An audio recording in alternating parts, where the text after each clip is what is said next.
High hi guys, এই দেখো আমি সকালেই উঠেছি তো অনেকক্ষণ। তো আপনাদের কম বেশি আমি বলেই রেখেছিলাম যে হাজব্যান্ড টাইমে যায়, টাইমে আসে, টাইমে খায়।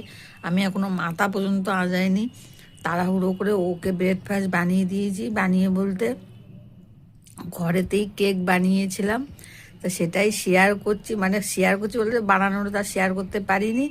তো বানিয়েছি, দেখুন সাদা সাদা কেক বানিয়েছি, ওকে দিয়েছি। আমি অনেকগুলোই খেয়ে নিয়েছিলাম বসে বসে, তো ভাবলাম আপনাদেরকে দেখাই। তো এরকম 1 জানুয়ারির প্রথম দিনে এরকম সাদা সাদা কেক কারা কারা খেয়েছো একটু কমেন্ট করে জানাবে।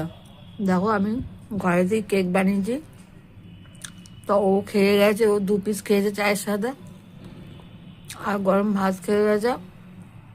আর আমি এখন চায়ের সাথে, দুধ চায়ের সাথে খাচ্ছি। দেখো তো সবে মুখ ধুয়ে গলা হয়ে যাচ্ছে, ঠান্ডা এত না, দেখতে পাচ্ছ কত কি জড়িয়ে রেখেছি।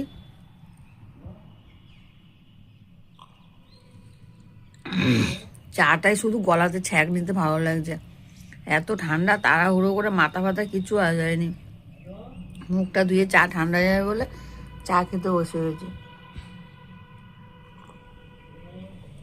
তো ভিডিওটা বানানো এই জন্যেই যে আমার মতো এরকম সকাল সকাল, তাও আবার 1 জানুয়ারির দিন, এরকম ঘরে বানানো সাদা সাদা কেক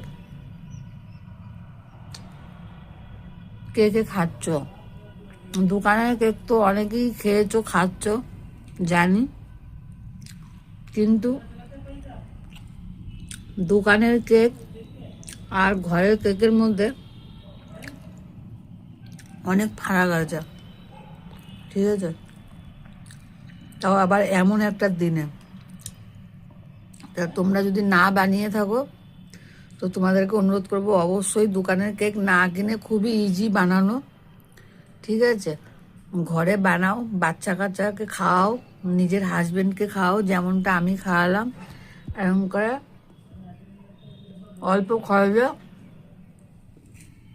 যত টাকা দিয়ে কেক বানাচ্ছ না খরচা করে, তার থেকে আমি বলবো 3 ভাগের 1 ভাগ দিয়ে তোমাদের ঘরে থাকা জিনিস দিয়ে কেক বানানো হয়ে যাবে।